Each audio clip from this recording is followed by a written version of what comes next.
ہمیں قرآن ایک زندہ معجزہ ہے۔ ہم میں سے بہت سے لوگ کہتے ہیں، اکثر کہہ دیتے ہیں، اے کاش میں رسول خدا کے زمانے میں ہوتا، اے کاش میں علی مرتضیٰ کے زمانے میں ہوتا، اے کاش میں امام حسن مجتبیٰ کے زمانے میں ہوتا، اے کاش میں واقع کربلا کے وقت ہوتا۔ تو کیا کرتے؟ میں امام معصوم کی زیارت کرتا، میں ان سے معجزہ دیکھتا، میرا یقین اور زیادہ بڑھ جاتا۔ عزیزان گرامی، آپ کے ہر گھر میں زندہ معجزہ موجود ہے۔ یہ جو زندہ معجزہ موجود ہے اس کو دیکھا کیجئے۔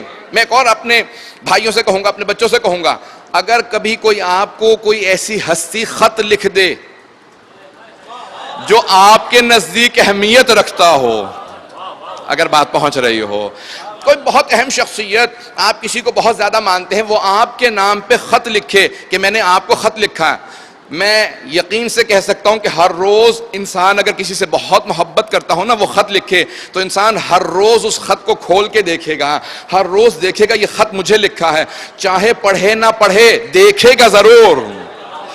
بھئی ایک مرتبہ پڑھ چکا، بارہا پڑھے گا، اور اگر نہیں بھی پڑھے گا تو دیکھے گا ضرور، چومے گا ضرور۔ ارے اس اتنا محبت جس سے میں کرتا ہوں اس نے مجھے خط لکھا ہے۔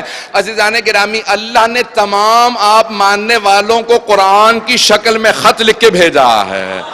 اگر پڑھنا نہیں بھی جانتے کم از کم کھول کے دیکھیں تو صحیح، چومے تو صحیح۔ اس قرآن کو ہر روز کھول کے دیکھا کیجئے۔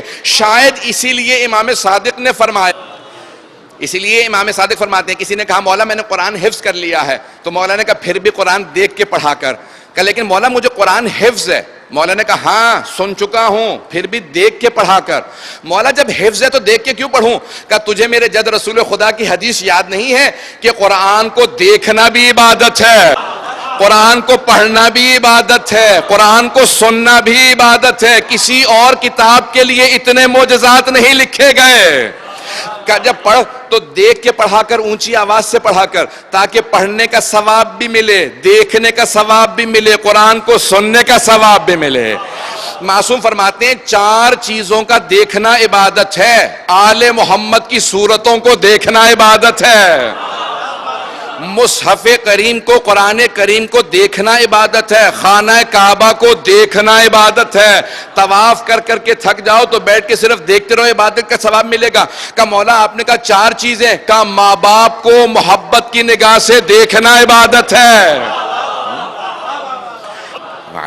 عزیزان گرامی، لیکن چوتھی عبادت میں مولا نے محبت کی شرط رکھی ہے کہ غضب سے مت دیکھنا، محبت سے ماں باپ کو دیکھنا بھی عبادت ہے۔